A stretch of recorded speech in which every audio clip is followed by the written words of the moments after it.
Hello, നമ്മളിന്ന് വീരപക്ഷ ടെമ്പിളിൻ്റെ അടുത്തുനിന്ന് വിതില ടെമ്പിളിലോട്ട് പോകാനുള്ള ഒരു ഷോർട്ട് കട്ട് വഴിയാണ് കാണിച്ചു തരാൻ പോണേ. അതായത് നേരെ വീരപക്ഷ ടെമ്പിളിൻ്റെ അവിടെ നേരെ നമ്മൾ പോവുക. സ്ട്രെയിറ്റ് വഴി ഉണ്ടാവും, ആ വഴി നേരെ പോവുക. കാരണം വെച്ചിട്ടുണ്ടെങ്കിൽ നമ്മൾ റോഡ് വഴി പോവുകയാണെങ്കിൽ നമുക്കൊരു 12 കിലോമീറ്റർ 13 കിലോമീറ്റർ വരും ട്രാവൽ ചെയ്യാൻ വേണ്ടിയിട്ട് വിതില ടെമ്പിളിലോട്ട് വന്നെങ്കിൽ.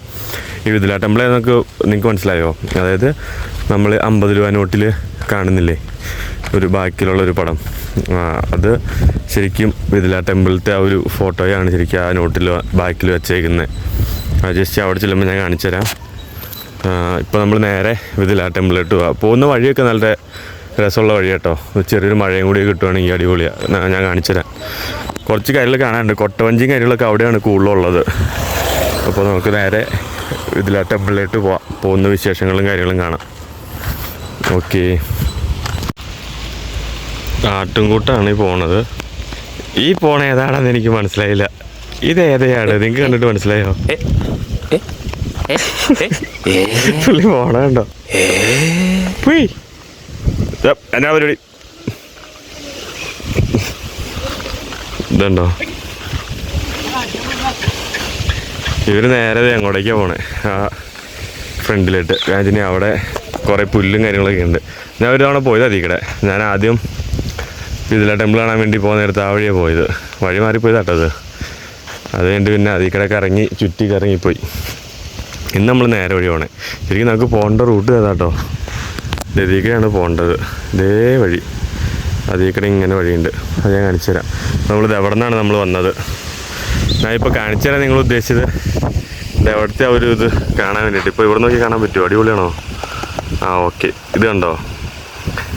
ഇതെന്താ വെച്ചിട്ടുണ്ടെങ്കിൽ നമ്മൾ ഇതിക്കടെ ഷോർട്ട് കട്ട് ഇട്ട് നമുക്ക് പോയി കഴിഞ്ഞാൽ അപ്പുറം സൈഡിലൊരു അമ്പലം പോലെ സ്ഥലമുണ്ട്. അത് നല്ല രസമുള്ള, അത് നമുക്ക് ഈ വഴി പോലും കാണാൻ പറ്റും. പിന്നെ ഞാൻ ഈ വഴിയാണ് അന്ന് കയറിയപ്പോൾ എനിക്കറിയാൻ പാടാത്തതുകൊണ്ട്. പിന്നെ ഇത് അവിടെ ഒരു മേളിലൊരു അമ്പലമുണ്ട്. അതിൻ്റെ മേളിൽ കയറി സൺസെറ്റിൻ്റെയൊക്കെ വ്യൂ കാണാൻ അടിപൊളിയാണ്. ഞാൻ കയറിയതല്ല, ആൾക്കാർ പറഞ്ഞുള്ള കേട്ടുള്ള അറിവാണ്. അത് നമുക്ക് 1/2 കിലോമീറ്റർ ഇങ്ങനെ ഇതുപോലത്തെ ചെറിയൊരു പാറക്കെട്ടിൻ്റെ ഉള്ളിൽ മേളിക്കടയൊക്കെ പോകണം. ചെറിസ്കായ വഴിയാണെന്ന് പറഞ്ഞത്. നമുക്ക് എന്തായാലും വൈകിട്ട് അങ്ങോട്ടേക്ക് പോകാം. ഇനിയിപ്പോൾ നമ്മൾ നേരെ വിതില ടെമ്പിളിലോട്ടാണ് നമ്മൾ പോണത്. അപ്പോൾ നമുക്ക് ഇവിടുത്തെ നിങ്ങൾക്ക് ഇഷ്ടപ്പെട്ടില്ലേ? ഇത് നിങ്ങൾക്ക് ഇഷ്ടപ്പെട്ടില്ലേ? നല്ല സാട്ടോ ഇത്. എന്നാൽ ശരിക്കും നേരിട്ട് കാണാൻ അടിപൊളിയാണ്. ഒരു നന്ദിയുടെ വലിയൊരു ഇതൊക്കെ ഉണ്ട് കല്ല് കൊണ്ടുള്ളത്. അടുത്ത് പോയി കാണുമ്പോൾ അത്ര സമയം നമുക്ക് വേസ്റ്റാണ്. അതുകൊണ്ടാണ് ഞാൻ പിന്നെ പറഞ്ഞത് കേട്ടോ. വേറെ വിചാരിക്കില്ലേ. ഇനിയിപ്പോൾ നമ്മൾ നേരെ ഇവിടുന്ന് വിതില ടെമ്പിളിലോട്ട് പോകാം. ഇതേ കാണുന്നതാണിത് വീരപക്ഷ ടെമ്പിൾ. കാണാൻ പറ്റുന്നുണ്ടോ? കണ്ടോ? അതാണ് വീരപക്ഷ ടെമ്പിൾ. അതിൻ്റെ അവിടെ നേരെ നമ്മളൊന്ന് വെച്ച് മതി. ഇത് ശരിക്കും ഷോർട്ട് കട്ട് വഴിയാണ്. ഈ വഴി പോകണമെങ്കിൽ 2 കിലോമീറ്റർ വരുള്ളൂ. മറ്റേന്ന് വെച്ചിട്ടുണ്ടെങ്കിൽ 10-12 കിലോമീറ്റർ നമ്മൾ പോകണം. ഓട്ടോയ്ക്ക് നമ്മൾ പോകണമെന്നുണ്ടെങ്കിൽ 600-700 രൂപയ്ക്കാണ് ഓട്ടോ ചാർജ്. ഓട്ടോ ചാർജ് എന്ന് വെച്ചിട്ടുണ്ടെങ്കിൽ അന്നേരം എല്ലാ പ്ലേസിലും അവർ കൊണ്ടുപോകും. മൊത്തം ടോട്ടൽ 2 മണിക്കൂർ സമയമുണ്ടാകും. അപ്പോൾ അതിനുള്ളിൽ കണ്ടു തീർക്കണം. അങ്ങനെയൊക്കെ ഉണ്ട്. അതുകൊണ്ട് നമുക്ക് ഈ വഴി പോകാം. അപ്പോൾ നമുക്ക് പോകുന്ന വഴിക്കുള്ള വിശേഷങ്ങളും കാര്യങ്ങളും കാണാം. നമ്മളീ കാണുന്ന ഒരു ആചാരം കേട്ടോ, ചെറിയൊരു ആചാരം ആൾക്കാരുടെ. എന്താ വെച്ചിട്ടുണ്ടെങ്കിൽ ചില ആൾക്കാർ പറയുന്നത് വീട് പണിയാൻ വേണ്ടിയിട്ട്, അതായത് വീട് കെട്ടാൻ വേണ്ടിയിട്ട് ചെയ്യുന്ന കാര്യങ്ങളൊക്കെയാണ്. ഇങ്ങനെ ചെറിയൊരു വീടിൻ്റെ രൂപത്തിൽ ഇങ്ങനെ കല്ല് വെച്ചിട്ട് പണിയും. അതേപോലെ അത് അവിടെ തൊട്ടിൽ പോലെ കെട്ടിയിട്ടുണ്ട്. ആ കാണുന്നില്ല, തുണി വെച്ചിട്ട് ആ തൊട്ടിൽ പോലെ കെട്ടിയിരുന്നത്. അത് കുട്ടികൾ ഉണ്ടാകാൻ വേണ്ടിയിട്ട് ചെയ്യുന്നൊരു ആചാരം. അതുപോലെ ഇങ്ങനെ പറയുന്നത്. ഇതുപോലെ കുറേ ഇങ്ങനെ പൊക്കി വെച്ചിട്ടുണ്ട്. പിന്നെ അതുപോലെ കുറേ ആൾക്കാർ ഇവിടെ നിന്നിട്ട് എന്താ പറയുക കല്ലുകൾ എടുത്തുകൊണ്ടും പോകുന്നുണ്ട് വീട്ടിലിട്ട്. ഞാനും ജസ്റ്റ് ഇതുപോലെ തന്നെ ഒന്ന് പൊക്കി വെക്കുന്നുണ്ട് കല്ലുകൾ. ഓക്കെ, അപ്പോൾ ഇതുപോലെ കുറേ ഉണ്ട് കാണാനായിട്ട്. അപ്പോൾ നമുക്ക് പോകുന്നപ്പോൾ കാര്യങ്ങൾ ഞാൻ കാണിച്ചു തരാം. ഇതിൽ മറിഞ്ഞടക്കും കേട്ടോ. അപ്പോൾ ഞാനും ഇതുപോലെ ഒരു വീട് പണിയാൻ വേണ്ടിയിട്ട് ഇങ്ങനെ കല്ല് വെച്ചൊരു ഇത് പണിയുന്നുണ്ട്.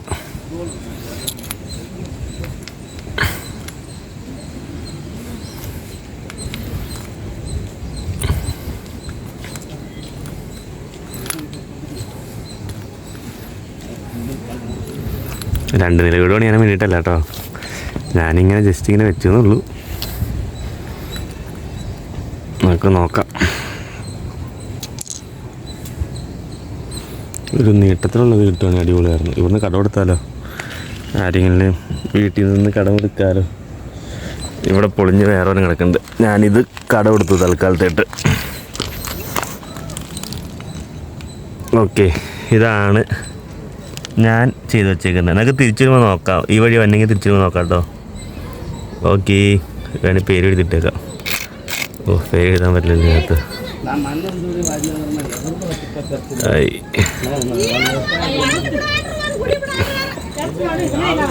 പേര് എഴുതിയിട്ടുണ്ട്. ഓക്കെ, പേര് കാണാൻ പറ്റുന്ന പറയാൻ അല്ലേ? വിഷ്ണു പേര് എഴുതിയിട്ടുണ്ട്. ഇതാണ് എൻ്റെ വീട്. നിങ്ങൾക്ക് പോകുന്നതൊക്കെ ഇനി ബാക്കി കാണാം. ആരുടെയോ വീട്ടിലൊരു അതിഥി ഉണ്ട് കേട്ടോ. ഇതുണ്ടോ? ഓന്ത് നിങ്ങൾക്ക് പോവാം. കുറേ പൊക്കത്തിൽ കൊണ്ടുവച്ചിട്ടുണ്ട് കണ്ടില്ലേ? വലിയ കല്ല് കൊണ്ടൊക്കെ കൊണ്ടുവന്നിട്ടുണ്ട്. ഇത് നമ്മൾ അമ്പലത്തിലോട്ട് പോകുമ്പോൾ കാണാനുള്ളൊരു സ്ഥലം കേട്ടോ. അതായത് നല്ല വ്യൂ അല്ലേ നോക്കി ഇവിടെ നോക്കുമ്പോൾ. അടിപൊളിയല്ലേ? ഈ കല്ലിൻ്റെ ഒക്കെ വലിപ്പം നോക്കിയേ. നല്ല വലിപ്പമില്ലേ കല്ലിനൊക്കെ? നല്ല വലിപ്പം നോക്കി. പിന്നെ അതുപോലെ നമുക്കിത് അവിടെ കുറേ പഴയ രീതിയിലുള്ളൊരു എന്താ പറയുക ചെറിയ ചെറിയ കെട്ടിടങ്ങൾ കാണാൻ പറ്റുന്നുണ്ട് അവിടെ. അതൊക്കെ മണ്ഡപങ്ങളാണ് മെയിനായിട്ട് പറഞ്ഞിട്ടുണ്ടെങ്കിൽ. ആ കാണുന്നതൊക്കെ മണ്ഡപങ്ങളാണ്. അതായത് നിങ്ങൾക്ക് കാണാൻ പറ്റുന്നുണ്ടോ? അതെ, അപ്പോൾ ഞാൻ കൈ ചൂണ്ടുന്ന ഭാഗം ഉണ്ടോ? അവിടെ ഉണ്ട്. നല്ല രസം. നമുക്ക് കണ്ണിൽ കാണാൻ അടിപൊളിയാണ്. ക്യാമറയിൽ അത് കിട്ടുന്നില്ല എന്നുള്ളൊരു വിഷമം മാത്രമേ എനിക്കുള്ളൂ. അതൊക്കെ മണ്ഡപങ്ങളാണ്. നമുക്ക് അവിടെയൊക്കെ പോയി ഇരിക്കാൻ പറ്റും. പക്ഷേ അതിലേക്ക് നമ്മൾ കുറച്ച് നടന്നിങ്ങനെ വന്നെന്നുള്ളൂ. പിന്നെ ഇത് വലിയൊരു പാറക്കല്ല്. ഇതൊരു വഴിയാണ്. ഈ വഴിയിൽ കൂടെ കടന്നിട്ട് വേണം നമുക്ക് അപ്പുറത്തേട്ട് പോകാൻ വേണ്ടിയിട്ട്. ഈ തോടിൻ്റെ സൈഡിൽ കൂടെ നമ്മൾ പോണത്, അമ്പലത്തിലോട്ട് പോണത്. ഞാൻ കാണിച്ചു തരാം. ഇത് വനഗമ്മ എന്ന് പറഞ്ഞിട്ടൊരു ദേവിയുടെ ഒരു ചെറിയ കല്ല് കുത്തിയേക്കണ ഒരു ശില്പാട്ടത്. അത് ഈ സ്ഥലത്തിൻ്റെ ഒരു ആചാരമാണ്. കണ്ടില്ലേ? കല്ലിൽ കുത്തിച്ചാണ് വനഗമ്മ. പക്ഷെ മീശ ഉണ്ടല്ലോ. ദേവിയല്ല കേട്ടോ, ദേവനാ. മീശ ഉണ്ട് കണ്ടോ?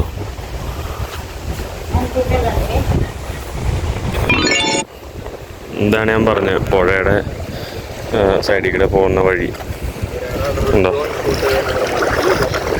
വെള്ളം നല്ല തണുത്ത വെള്ളത്തിനൊക്കെ.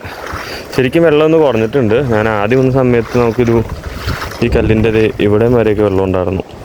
അപ്പോൾ ശരിക്കും കുറഞ്ഞിട്ടുണ്ട്. ഇപ്പോൾ 2 ദിവസം കഴിയുമ്പോഴത്തേട്ട് നമുക്ക് അപ്പുറത്തേട്ട് കിടക്കാൻ പറ്റും. പിന്നെ അതേപോലെ ഇത് അവിടെ കാണുന്നത് ശരിക്കും ഹനുമാൻ ടെമ്പിളാണ്. ശരിക്കും മങ്കി ടെമ്പിൾ എന്നൊക്കെ പറയും. അവിടെ നമുക്ക് ഈ പുഴ കടന്നിട്ടാണ് അപ്പുറത്തേട്ട് പോകണമെങ്കിൽ. ഇപ്പോൾ നമുക്ക് നിൽക്കുന്ന സ്ഥലത്ത് ഒരു കടത്തുണ്ട് കിടക്കാൻ വേണ്ടിയിട്ട്. നമ്മളല്ലാതെ നമ്മൾ പോകണമെങ്കിൽ നമുക്കൊരു 32 കിലോമീറ്ററിൽ 35 കിലോമീറ്റർ നമ്മൾ സൈക്കിൾ റോട്ടിയുടെ പോകണം. അത് കഴിഞ്ഞിട്ട് ഒരു പാലുണ്ട്. ആ പാലം ക്രോസ് ചെയ്തിട്ട് വേണം നമുക്ക് അപ്പുറത്തേട്ട് പോകണമെങ്കിൽ.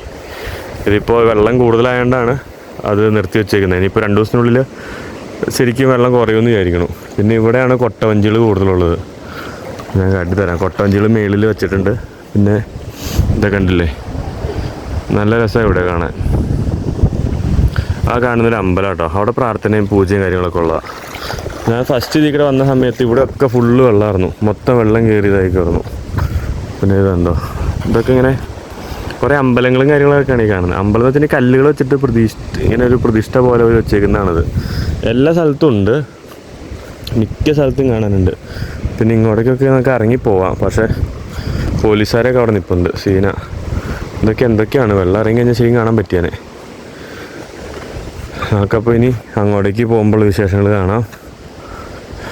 ഇതല്ലേ വെള്ളത്തിൻ്റെ ഇതിൽ പോണേ. ഞാൻ ആദ്യം വന്നപ്പോൾ ഞാൻ പറഞ്ഞില്ലേ ശരിക്കും വെള്ളം ഉണ്ടായി. എന്ത് രസമാണെന്ന് പറയാൻ വന്നേരം പോകാൻ ഇതിക്കടെ. ഇതിപ്പോൾ 2 ദിവസമായിട്ട് മഴ കുറവാണ് ഇവിടെ. അപ്പോൾ അതുകൊണ്ടാണ് ശരിക്കും വെള്ളം താഴ്ന്നേക്കുന്നത്. ഇതിനേക്കാളും കുറേ കൂടി താഴുവാണെങ്കിൽ നമുക്ക് അപ്പുറത്തേട്ട് പെട്ടെന്ന് ക്രോസ് ചെയ്ത് പോകാൻ പറ്റിയാനെ. ഇനിയിപ്പോൾ അപ്പുറത്തേട്ട് ഞാൻ പോണ കാര്യത്തിൽ ഡൗട്ടാണ്. സെൽഫിയിലാണ് പോകത്തുള്ളൂ. പക്ഷേ അവിടെ നിന്നൊക്കെ കാണാനുള്ളത് ആ അമ്പലം മാത്രമുള്ളൂ അവിടെ കാണാൻ. പിന്നെ നമ്മൾ പണ്ട് പോയി നിന്ന ഒരു കഫേയും കാര്യങ്ങളും, ബാബ കഫേ എന്ന് പറഞ്ഞ കഫേയൊക്കെ ഉള്ളൂ. ഇതൊരു അമ്പലം കേട്ടോ. നമുക്ക് അമ്പലത്തിൻ്റെ അടുത്തിട്ട് പോവാം. ഇതാണ് അമ്പലം. ഒരു ദേവീക്ഷേത്രം കേട്ടോ ഇത്, അമ്പലമല്ല. പിന്നെ ഈ കാണുന്ന കടയിൽ ഇഡ്ഡലി അങ്ങനെയുള്ള അത്യാവശ്യം കഴിക്കാനുള്ള സാധനങ്ങളൊക്കെ ഈ കടയിൽ കിട്ടും. വലിയ പൈസ ഒന്നുമില്ല, ചെറിയ പൈസയേ ഉള്ളൂ. പിന്നെ ഇത് നമുക്കൊരു എന്താ പറയുക ഒരു വ്യൂ പോയിൻ്റായിട്ട് ഇത് കാണിച്ചാൽ ഇവിടെ നിന്നിട്ട് കണ്ടില്ലേ? നല്ല വ്യൂ അല്ലേ ഇവിടെ നിന്ന് നോക്കുമ്പോൾ. ഞാൻ ആദ്യം പറഞ്ഞത് ഇത് എവിടെയാണ് ആ മണ്ഡപം ഉള്ളത്. പിന്നെ അവിടെ ഒരു മണ്ഡപമുണ്ട്. പിന്നെ കൊട്ടവഞ്ചി കൂടുതലും ഇവിടെയാണ്. കൊട്ടവഞ്ചി കാര്യങ്ങളൊക്കെ ആയിട്ട് സാധാ ബോട്ടുകളൊക്കെ ഉണ്ട്. വെള്ളം കൂടുതലായതുകൊണ്ട് ഒരു സ്റ്റോപ്പ് വെച്ചു എന്നുള്ളൂ ഇവിടെ. നല്ല രസമല്ലേ നോക്കി കാണാൻ. ഭയങ്കര പീസ്ഫുള്ളായ സ്ഥലം ശരിക്കും ഇവിടെ പറഞ്ഞിട്ടുണ്ടെങ്കിൽ നമുക്ക് ഭയങ്കര റിലാക്സേഷനും കാര്യങ്ങളൊക്കെ ഉണ്ട് ഇവിടെ നിന്നുണ്ടെങ്കിൽ. നല്ല റിലാക്സേഷനും ഉണ്ട്. ഇനി നമുക്ക് നേരെ ഇവിടെ നിന്ന് പോവാം, അടുത്ത സ്ഥലത്തേട്ട് പോവേ. ഇത് കണ്ടോ, ഇതൊരു മഹാവിഷ്ണുവിൻ്റെ ഒരു ഇതാട്ടോ, കല്ലിൽ ചെയ്തേക്കുന്ന ഉണ്ടോ ഒരു പാമ്പാണ് ശരിക്കും കാണുന്നത്.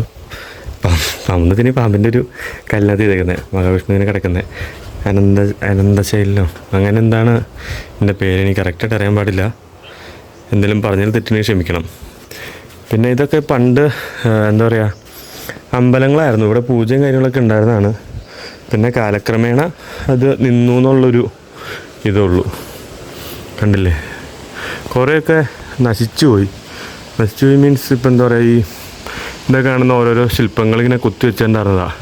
എൻ്റെ കുറേ ഭാഗമൊക്കെ പോയി, കണ്ടില്ലേ, അവിടെയൊക്കെ കണ്ടോ. അങ്ങനെ കല്ലിൽ ഇവർ ഏറ്റവും കൂടുതൽ കല്ല് ചെയ്യുന്നതാണ് അടിപൊളി.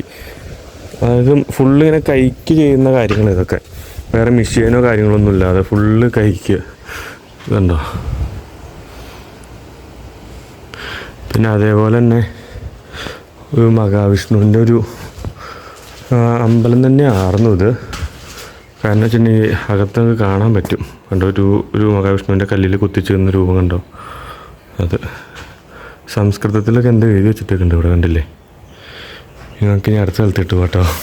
മിക്കവാറും ഈ വീഡിയോ ഞാൻ രണ്ടാക്കി ചെയ്യാനാണ് ചാൻസ് ഉള്ളു. എന്നുവെച്ചാൽ അതുപോലെ ഉണ്ട് കാണാനായിട്ട്. ഈ കാണുന്ന നിരത്തി ഇങ്ങനെ ഓരോ മണ്ഡപവും കാര്യങ്ങളൊക്കെ കെട്ടി കാണുന്നത് ഈ സൈഡിലുണ്ട്, ഈ സൈഡിലുണ്ട്. പിന്നെ അതുപോലെ അത് മേളിൽ കാണുന്നൊരു അമ്പലം, അതേ മേളിൽ കാണുന്നത്. നമുക്ക് അങ്ങോട്ടേക്ക് പോകാൻ പറ്റും അമ്പലത്തിലിട്ട്, പക്ഷേ കുറച്ച് പാടാണ് നമുക്ക് ആ വഴി പോകാൻ വേണ്ടിയിട്ട്. എങ്കിലും നോക്കാം, നമുക്ക് പോകാൻ വേണ്ടി ശ്രമിക്കാം എങ്ങനെയായാലും. വൈകിട്ട് നമുക്ക് അങ്ങോട്ടേക്ക് പോകാം. പിന്നെ ഈ നേരെ കാണുന്നത് വലിയൊരു അമ്പലമാണിത്. അതെന്ന് വെച്ചിട്ടുണ്ടെങ്കിൽ നമ്മൾ ആദ്യം ഞാൻ ഈ വീഡിയോയുടെ ഫസ്റ്റ് പറഞ്ഞില്ലേ, നമ്മളൊരു എന്താ പറയുക വീരപക്ഷ ടെമ്പിളിൻ്റെ നേരെ ഫ്രണ്ടിൽ നിന്ന് നോക്കുമ്പോൾ കാണുന്ന സ്ഥലം ഞാൻ നിങ്ങളെ കാണിച്ചു തന്നില്ലായിരുന്നോ. ആ സ്ഥലത്തേട്ട് നമുക്ക് ഇവിടെ നിന്ന് ഇങ്ങനെ നേരെ ക്രോസ് ചെയ്ത് വരാം. അത് ഒരു കിലോമീറ്റർ പോലും ഇല്ല. അവിടെ നിന്ന് നേരെ ഇങ്ങനെ വട്ടം ക്രോസ് ചെയ്ത് ഇതിൻ്റെ അകത്തേട്ട് വരാം. ഈ അമ്പലത്തിൻ്റെ അകത്തേട്ട് നമുക്ക് വരാൻ പറ്റും. അത് കഴിഞ്ഞിട്ട് പിന്നെ നമുക്ക് ഇവിടെ കണ്ടു കഴിഞ്ഞാൽ പിന്നെ നോർമൽ നമുക്ക് പോകാനുള്ളത് ഇപ്പോൾ നമ്മൾ വന്ന ഈ വഴി തന്നെയാണ് നമുക്ക് പോകാനുള്ളത്. അപ്പോൾ ഞാൻ ആദ്യം വന്നത് ആ വഴിയായിരുന്നു. പിന്നെ ഈ വഴി വന്നെന്നുള്ളൂ. എനിക്ക് ഈ വഴി അറിയത്തില്ലായിരുന്നു. അതുകൊണ്ട് ഞാനിപ്പോൾ ആദ്യം ആ ഷോർട്ട് കട്ട് വഴി വന്നിട്ട് അവിടെ അതിൻ്റെ അകത്ത് ഫുള്ള് കണ്ടിട്ടാണ് ഞാൻ പിന്നെ ഇങ്ങോട്ടേക്ക് വന്നത്. ഇത് നോക്കി, നല്ല എന്താ പറയുക, നല്ല രസമാണ് ശരിക്കും. പിന്നെ അതുപോലെ നമുക്കൊരു 6 മണി കഴിഞ്ഞാൽ പിന്നെ ഇവിടെ ഫുള്ള് ക്ലോസാണ്. അതായത് നമുക്ക് അമ്പലത്തിൽ വീരപക്ഷ ടെമ്പിളിൻ്റെ അവിടെ അല്ലാതെ ആ അമ്പലത്തിൻ്റെ മേളിലോട്ടുള്ള ഭാഗത്തോ വേറെ ഒരു സ്ഥലത്ത് നമുക്ക് ഇതുപോലെ പോകാൻ പറ്റില്ല. കാരണം വെച്ചിട്ടുണ്ടെങ്കിൽ നമുക്കിവിടെ പുലിയുടെ ശല്യമുണ്ട്. ചീറ്റപ്പുലി അങ്ങനെയുള്ള മൃഗങ്ങളുടെ ശല്യം ഭയങ്കര കൂടുതലാണ്. അപ്പോൾ അതുകൊണ്ട് നമുക്ക് ഒരു കാരണം വെച്ചാലും 6 മണിക്ക് ശേഷം നമുക്ക് പോകാൻ പറ്റില്ല. ഇവിടെ ഒന്നും ഒരു സ്ഥലത്ത് വന്നിരിക്കാനും പറ്റില്ല. അങ്ങനെ ഒരു കാര്യം കൂടി ഉണ്ട് കേട്ടോ, അതുകൂടി ശ്രദ്ധിക്കണം. പിന്നെ നമുക്കിനിയിപ്പോൾ അടുത്ത സ്ഥലത്തിട്ട് പോവാം. ഇനിയിപ്പോൾ ഒത്തിരി സ്ഥലം കാണാനുണ്ട് ഇവിടെ, അടിപൊളി സ്ഥലങ്ങൾ ഒത്തിരി കാണാനുണ്ട്. ഇനിയിപ്പോൾ എന്തായാലും ഇത്ര ആയ സ്ഥിതിക്ക് വീഡിയോയ്ക്ക് ലെങ്ത്തും കൂടുതലായതുകൊണ്ട് നമുക്കിനി ബാക്കി വിശേഷങ്ങൾ ഞാൻ എന്തേ കാണുന്ന അമ്പലവും കാര്യങ്ങളും കൂടി കാണിച്ചു തരാം. എന്നിട്ട് ബാക്കി വീഡിയോ ബാക്കി സ്ഥലം നമ്മുടെ അടുത്ത വീഡിയോയ്ക്കകത്ത് എന്തായാലും ഇടുന്നതായിരിക്കും. ഇതിനൊരു സെക്കൻഡ് പാർട്ടായിട്ട് നമ്മൾ വീഡിയോ ചെയ്യണ്ടാവും. അപ്പോൾ നമുക്ക് ആ വീഡിയോയിൽ നമുക്ക് ഉറപ്പായിട്ട് നമുക്ക് ബാക്കി കാണാം. ഓക്കെ, അപ്പോൾ ഞാൻ ജസ്റ്റ് ഈ അമ്പലവും ഈ അമ്പലത്തിൻ്റെ പരിസരം കൂടി കാണിച്ചു തരാം. പിന്നെ ഈ കാണുന്ന സ്റ്റേജാട്ടോ, ഒരു പണ്ടത്തെ ഒരു സ്റ്റേജായി കാണുന്നത്. ഓരോ പ്രോഗ്രാമുകളും കാര്യങ്ങളും നടത്തിക്കൊണ്ടിരുന്ന സ്റ്റേജിൻ്റെ ഫ്രണ്ടിൽ വെച്ചിട്ട് ഞാൻ അടുത്ത് വിട്ട് കാണിച്ചു തരാം. ഇത് കണ്ടോ, ഇതൊരു സ്റ്റേജാണ്. ഇവിടെയാണ് പ്രോഗ്രാമും കാര്യങ്ങളും നടത്തിക്കൊണ്ടിരുന്നത് പണ്ടത്തെ കാലത്ത്. പിന്നെ അതേപോലെ തന്നെ നമ്മൾ ആദ്യം പോയ അമ്പലം ഒരു കാണുന്ന അമ്പലമാണ് ആ മഹാവിഷ്ണുവിൻ്റെ അമ്പലം എന്ന് പറഞ്ഞത്, അതാ കാണുന്നതാണ്. അതേപോലെ നമുക്ക് ഇവിടെ എങ്ങനെ വന്നാലും നമുക്ക് ഇരിക്കാനുള്ള സ്റ്റൂൾ മീൻസ് കല്ലുകൊണ്ട് പണിത കാര്യങ്ങളൊക്കെ ഉണ്ട് നമുക്ക് ഇരിക്കാൻ വേണ്ടിയിട്ട്. ഇത് കണ്ടില്ലേ, ഇതുപോലെ കുറേ സ്ഥലത്ത് ഇങ്ങനെ കല്ലും കാര്യങ്ങളൊക്കെ ഇട്ടിട്ട് നമുക്ക് ഇരിക്കാൻ വേണ്ടിയിട്ട്. അത് സ്റ്റൂൾ പോലെ തന്നെ ഇങ്ങനെ കല്ലിനകത്ത് ചെയ്ത് വെച്ച് തന്നാൽ. പിന്നെ ഈ കാണുന്നതൊക്കെ മണ്ഡപവും കാര്യങ്ങളൊക്കെയാണ്. ഈ മണ്ഡപം എന്ന് പറഞ്ഞാൽ ശരിക്കും ഓരോരോ എന്താ പറയുക പരിപാടികൾ നടത്താൻ അങ്ങനെയുള്ള കാര്യങ്ങളൊക്കെ ആയിട്ടാണ് അവർ ഉപയോഗിച്ചുകൊണ്ടിരുന്നത് മെയിനായിട്ട്. പിന്നെ റെസ്റ്റ് എടുക്കാനും കാര്യങ്ങളും കിടന്നുറങ്ങാനും അങ്ങനെയൊക്കെയാണ് അവർ ശരിക്കും ഇവിടെ മെയിനായിട്ട് ഉണ്ടായിരുന്നത്. പിന്നെ ഈ കാണുന്നൊരു അമ്പലം, ഇത് ശരിക്കും പൂജയുള്ളൊരു അമ്പലം കേട്ടോ. അതുകൊണ്ട് ശരിക്കും നമ്മൾ പുറത്ത് ഊരിട്ടിട്ടാണ് പോകണം അകത്തേട്ട്. കണ്ടില്ലേ, ചെറിയൊരമ്പലം പക്ഷെ കാണാൻ നല്ല ഭംഗിയാണ്. ഉണ്ടല്ലേ, ഇതാണ് അമ്പലത്തിൻ്റെ ഇത്, അമ്പലത്തിൻ്റെ പരിസരമാണിത്. ഇവരെ അമ്പലങ്ങളിലെ ഗോപുരങ്ങൾ നോക്കിക്കോട്ടോ, ഗോപുരം രക്ഷയില്ലാത്ത ഗോപുരം ഇപ്പോൾ കാണിച്ചു തരാം. ഇത് കണ്ടോ, ഇതേപോലത്തെ ഗോപുരങ്ങളാണ് ഇവർ ഹൈറ്റിൽ കയറ്റി വെച്ചേക്കുന്നുണ്ടോ. ഇതൊക്കെ പിന്നെ ഒറ്റക്കല്ല കാര്യങ്ങളൊന്നുമല്ല, ഓരോ കല്ലിന് പീസ് പോലെ വെച്ച് ഇങ്ങനെ പൊക്കി മേലിട്ട് ആക്കിയേക്കുന്ന കാണുന്നത്. നല്ല വെയിറ്റ് ഉണ്ടാവും, എങ്ങനെ വന്നാലും നല്ല വെയിറ്റ് ഉണ്ടാവും ഈ സാധനത്തിന്. ഇനിയിപ്പോൾ എന്തായാലും നമ്മുടെ അമ്പിയിൽ ഞാനിപ്പോൾ ഈ പോയിക്കൊണ്ടിരിക്കുന്ന അമ്പലത്തിലോട്ടുള്ള വീഡിയോ സെക്കൻഡ് പാർട്ടായിട്ട് ഞാൻ ചെയ്യുമായിരിക്കും കേട്ടോ, ഉറപ്പായിട്ട്. കാരണം വെച്ചാൽ ഇതിപ്പോൾ ലെങ്ത്ത് കൂടുതലാണ് വീഡിയോയ്ക്ക്. അപ്പോൾ എന്തായാലും നിങ്ങൾ ഈ വീഡിയോ കണ്ടതിന് ശേഷം മറ്റു വീഡിയോ കാണാണ്ടിരിക്കാൻ മറക്കരുത്. അത് നിങ്ങൾ എന്തായാലും കാണണം. കാരണം ഇനിയാണ് നമുക്ക് കാണാനുള്ളത്. നമ്മളിപ്പോൾ കണ്ടതിനേക്കാളും കൂടുതൽ നല്ല ഭംഗിയുള്ള സ്ഥലങ്ങളാണ് ഇനിയുള്ളത്. അപ്പോൾ അതുകൊണ്ട് എന്തായാലും നിങ്ങൾ കാണാൻ മറക്കരുത്. ഇനിയിപ്പോൾ അടുത്ത വീഡിയോ കാണുന്നവരേക്കും എല്ലാവർക്കും ബൈ. അതുപോലെ അത് മാത്രമല്ല, എല്ലാവരും എൻ്റെ ഇൻസ്റ്റാഗ്രാം, ഫേസ്ബുക്ക്, യൂട്യൂബ് അത്യാവശ്യം ഫോളോ ചെയ്ത് വയ്ക്കുകയാണെങ്കിൽ നല്ല നല്ല വീഡിയോസ് ഇനി കാണാൻ പറ്റും, അടിപൊളി വീഡിയോസ് കാണാൻ പറ്റും. ഇനി ഞാൻ ഹംപിയിൽ നിന്ന് ഇനിയിപ്പോൾ ഒരു 3-4 ദിവസം കൊണ്ട് കഴിയുമ്പോഴത്തേക്കും ഞാൻ ഗോവയിലോട്ടാണ് പോകുന്നത്. പിന്നെ അത് കഴിയുമ്പോൾ പിന്നെ അതിനേക്കാൾ അടിപൊളി സ്ഥലങ്ങളിലോട്ടാണ് പോയിക്കൊണ്ടിരിക്കുന്നത്. അപ്പോൾ നല്ല നല്ല വീഡിയോസ് ആയിട്ട് ഇനിയും കാണാം. അപ്പോൾ ഈ വീഡിയോ ഞാൻ ഒന്നായിട്ട് ചെയ്യണമെന്ന് വിചാരിച്ചാണ്. പിന്നെ അത് ഒത്തിരി ഇത് കൂടാകുമ്പോൾ നിങ്ങൾക്കും ബുദ്ധിമുട്ടാകും കാണാൻ വേണ്ടിയിട്ട്. ഒത്തിരി സമയമാകുമ്പോൾ പിന്നെ കാണാൻ ഭയങ്കര ബുദ്ധിമുട്ടാകും, പിന്നെ അത് സ്കിപ്പ് ചെയ്ത് തുടങ്ങും. അപ്പോൾ അതൊക്കെ ഒഴിവാക്കാൻ വേണ്ടിയിട്ടാണ് ഞാൻ രണ്ടായിട്ട് ചെയ്യുന്നത്. അപ്പോൾ ഇനി ബാക്കിയുള്ള വിശേഷങ്ങളും കാര്യങ്ങളും നമുക്ക് അടുത്ത വീഡിയോ കാണാം. അപ്പോൾ എല്ലാവർക്കും ബൈ, താങ്ക് യു.